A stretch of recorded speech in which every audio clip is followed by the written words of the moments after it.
This is Nikita और Elon Musk ने अपनी कंपनी स्पेस एक्स को खुद के $100 मिलियन यानी 743 करोड़ रुपए डालकर खुद खड़ा किया। लेकिन डिड यू नो कि स्पेस एक्स के सबसे पहले 3 mission back to back fail हो गए थे, जिसके बाद स्पेस एक्स जैसे तैसे बर्बाद होने से बचा है। और पिछले साल 2020 से लेकर अभी तक हुए स्टारशिप टेस्ट फ्लाइट्स में SN8, SN9, SN10, SN11 testing में ही एक्सप्लोड हो गए थे। और इन सब में SN8 के ब्लास्ट से ही स्पेस एक्स को 216 मिलियन का लॉस हुआ। तो देखा जाए तो बैक टू बैक हुए इन 4 एक्सप्लोजन से ही $800 मिलियन से भी ज्यादा का लॉस इलॉन मस्क अभी तक झेल चुके हैं।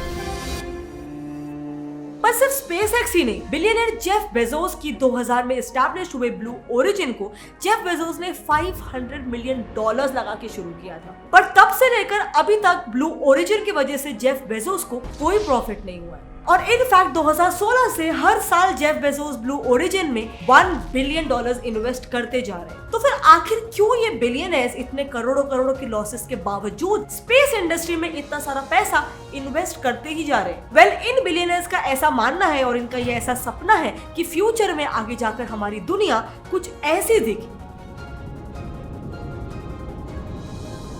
या कुछ ऐसी दिखे। तो क्या सच में आगे फ्यूचर में हमारी दुनिया कुछ ऐसी दिख सकती है? Well, let's find out in our today's video titled why billionaires are investing in space.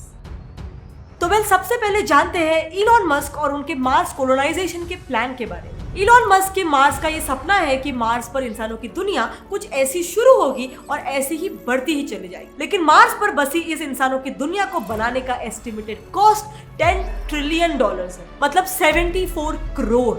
लेकिन अगर इलॉन मस्क का ये सपना सच हो जाता है तो इंसान एक मल्टी प्लैनेटरी स्पीशीज बन जाएगी, जिससे ऑफ कोर्स इंसान ना सिर्फ अर्थ में आने वाले फ्यूचर क्राइसिस से बच पाएंगे, लेकिन आगे जाके फ्यूचर में एक्सटिंक्ट होने से भी बच पाएंगे।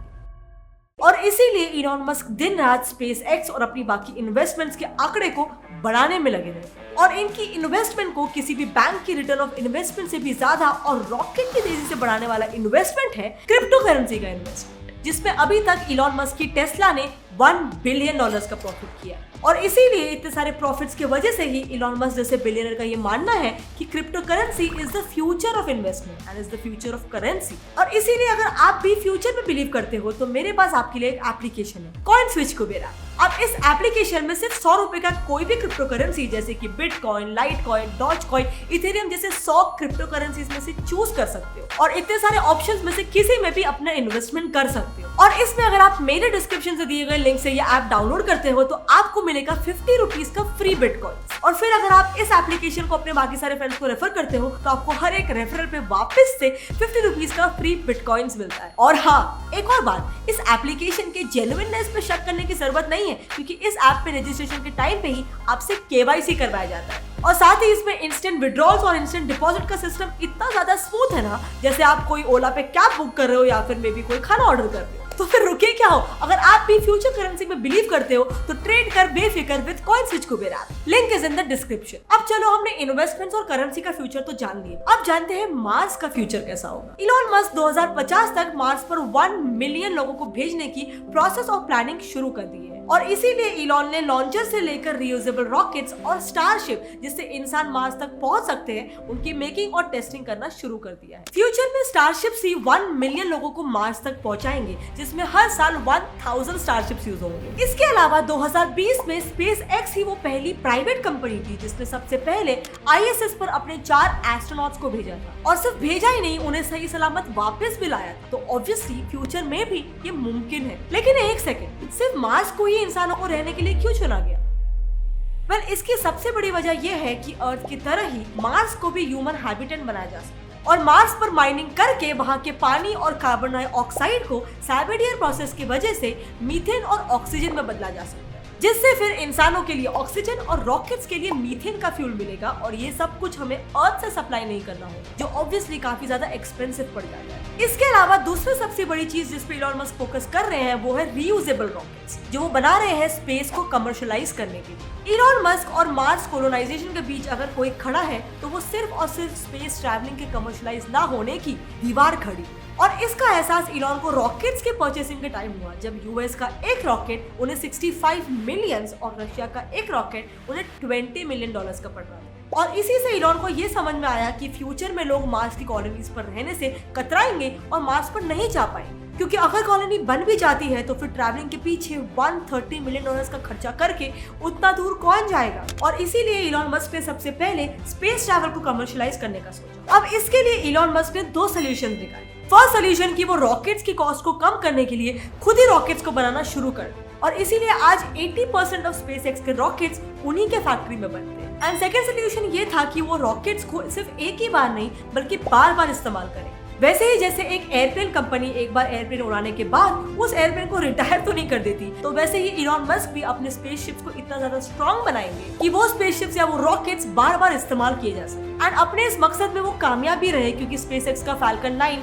$440 मिलियन यानी 3282 करोड़ में बना था, जो सिर्फ 1/3 अमाउंट थी अगर नासा फाल्कन 9 को बनाता था। लेकिन अब सोचने वाली बात तो ये है कि इतने मिलियंस बिलियंस डॉलर्स का खर्चा और $1 ट्रिलियन की इन्वेस्टमेंट इलॉन मस्क सिर्फ ऐसे ही फ्री में चैरिटी के तो नहीं कर रहे होंगे। तो इस वजह है पैसा। अगर मार्स कोलोनाइज हो जाता है, वो उसे कर लेते हैं, तो इलॉन के वहां सबसे पहले पहुंचने से वो खुद उस जगह के कर्ता धर्ता बन जाएंगे। और फिर अर्थ की ही तरह इस मार्स की कॉलोनी में हमें हर चीज इलॉन मस्क से खरीदनी पड़ेगी, जिसकी वजह से ऑब्वियसली उन्हें प्रॉफिट्स हो। लेकिन सिर्फ कॉलोनीज की सेटलमेंट के बाद ही इलॉन मस्क को प्रॉफिट नहीं होगा। इलॉन लोगों को अपने स्टारशिप से मून टू मार्स तक का टूर भी देंगे। और अगर 2016 के इस डेटा के मुताबिक अगर देखा जाए तो इसका कॉस्ट पूरे के पूरे $2 लाख पर पर्सन तक आ सकता है। अब ये तो बात हुई उसकी कि इलॉन मस्क क्यों स्पेस में इतना इन्वेस्ट कर रहे हैं। अब बात करते हैं जेफ बेजोस की और उनके स्पेस कॉलोनाइजेशन के प्लान के बारे में।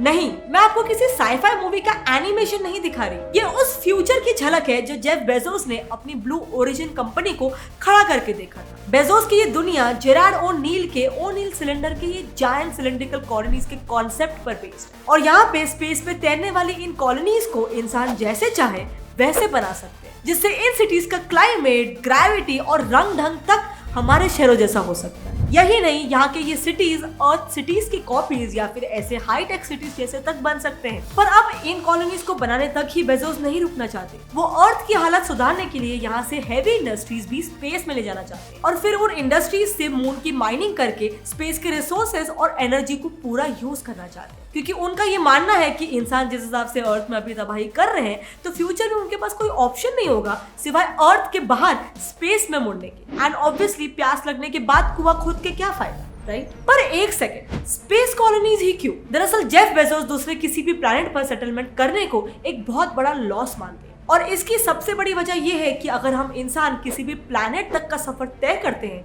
तो इसमें हमारा टाइम, एक्स्ट्रा फ्यूल और पैसों, इन तीनों चीजों का बहुत ज्यादा लॉस हो जाता है। और इन लॉसेस को हम इंसान अपने अर्थ के करीब ही जायंट सिलेंड्रिकल कॉलोनीज बनाकर आसानी से खत्म कर सकते हैं या मे बी कम कर सकते हैं। बट हम अपने इस मिशन को साकार करने के लिए वो क्या कर रहे हैं? वेल, नंबर 1, रॉकेट्स बना रहे हैं। क्या आपको पता है कि पूरी दुनिया में जेफ बेजोस के स्पेस ट्रैवलिंग और स्पेस टूरिज्म के चर्चे हो रहे हैं? But you should also know कि ये स्पेस ट्रैवलिंग सिर्फ और सिर्फ 15 मिनट की ही होने वाली है, जिसमें 10 मिनट्स तक वो स्पेस में घूमेंगे और हमारे अर्थ को और वो बाकी सारे स्पेस को अच्छे से देख पाएंगे। अब स्पेस कॉलोनाइजेशन के अलावा इलॉन मस्क की तरह ही जेफ बेजोस भी स्पेस ट्रैवलिंग को कमर्शलाइज करना चाहते हैं, कि जितना इस मार्केट में कमर्शलाइजेशन बढ़ेगा उतने ही लोग स्पेस की ट्रैवलिंग की हाई प्राइसिंग को कम कर पाएंगे। और इसीलिए इसी की तरफ जेफ बेजोस 20 जुलाई 2021 को स्पेस की उड़ान भरकर एक पहल करने जा रहे हैं। और अगर उनकी ये जर्नी कामयाब होती है तो 2021 के एंड तक ऐसे ही कई और सारे स्पेस ट्रैवलिंग के मिशंस को ब्लू ओरिजिन प्लान करने वाली है, जिसमें लोग पैसे भरकर अपने खुद की आंखों से स्पेस को देख पाएंगे, वहां पे घूम पाएंगे। लेकिन अब घुमा फिरा के बात वापस यही आ जाती है कि ये स्पेस का सारा जो खेल है वो इंसानों को बचाने के लिए तो है, लेकिन इसका सबसे बड़ा रीजन एक और बार वही है, पैसा। क्योंकि अगर आप देखो तो ब्लू ओरिजिन भी स्पेस एक्स की तरह ही लोगों से स्पेस पर घूमने के लिए पैसे चार्ज करने वाला है। और 2018 के डेटा के मुताबिक ये ब्लू ओरिजिन भी पर पर्सन $2 मिलियन चार्ज करने वाला है। लेकिन अब जेफ बेजोस के ये मिशन के बाद इनके पर टिकट की वैल्यू कितनी होगी, इस पर अभी तक जेफ ने कुछ नहीं कहा। तो चलो अब हमने जेफ बेजोस और उनके स्पेस कॉलोनाइजेशन की भी बात कर। अब बात करते हैं रिचर्ड ब्रांसन के बारे में। रिचर्ड ब्रांसन वर्जिन गैलेक्टिक के कर्ता धर्ता है, जिन्होंने अभी 2 जुलाई को ही अपने रॉकेट से स्पेस ट्रैवलिंग करने की खबर पूरी दुनिया को दी। 2004 में रिचर्ड ब्रांसन ने अपनी खुद की स्पेस फ्लाइट की कंपनी वर्जिन गैलेक्टिक को शुरू किया। जेफ बेजोस और इलॉन मस्क के fully automated rockets and ships की तरह रिचर्ड के शिप्स नहीं है। रिचर्ड के रॉकेट्स में पायलट्स होते हैं जो शिप को कंट्रोल करते हैं। एंड इसके अलावा वर्जिन गैलेक्टिक के रॉकेट्स की लॉन्चिंग भी बाकी सारे प्राइवेट स्पेस कंपनीज की लॉन्चिंग से अलग है। वर्जिन गैलेक्टिक अपने रॉकेट्स को लॉन्च करने के लिए बड़े एयरप्लेन्स का इस्तेमाल करती है, जो हवा से ही रॉकेट्स को लॉन्च करता है, और इसकी टेस्टिंग वर्जिन गैलेक्टिक ने अपने 2 पायलट्स के साथ कंप्लीट भी करी। अब इनकी स्पेस ट्रैवलिंग की टिकट पूरे के पूरे $2,50,000 की है, और ऑलरेडी इनके पास कुछ 650 लोगों की लिस्ट अभी तक बन चुकी है जो स्पेस की ट्रैवलिंग करने के लिए ऑलरेडी है। अब रिचर्ड ब्रांसन के अलावा भी आज $424 बिलियन की स्पेस इंडस्ट्री का आने वाला कल इतना ज्यादा सुनहरा है। जेफ बेजोस, इलॉन मस्क के अलावा भी पॉल एलन जैसे बिलियनर्स ने दुनिया का सबसे बड़ा एयरप्लेन को तैयार करने की तैयारी शुरू कर ली है, और ये सब इसीलिए ताकि वो हवा में से रॉकेट्स को लॉन्च कर सके। इसके अलावा अमेरिकन इन्वेस्टर मार्क क्यूबन ने स्पेस की इस रेस में अपना नाम $5 लाख के एक पूरे 3D प्रिंटेड रॉकेट को बनाने में लगाया है।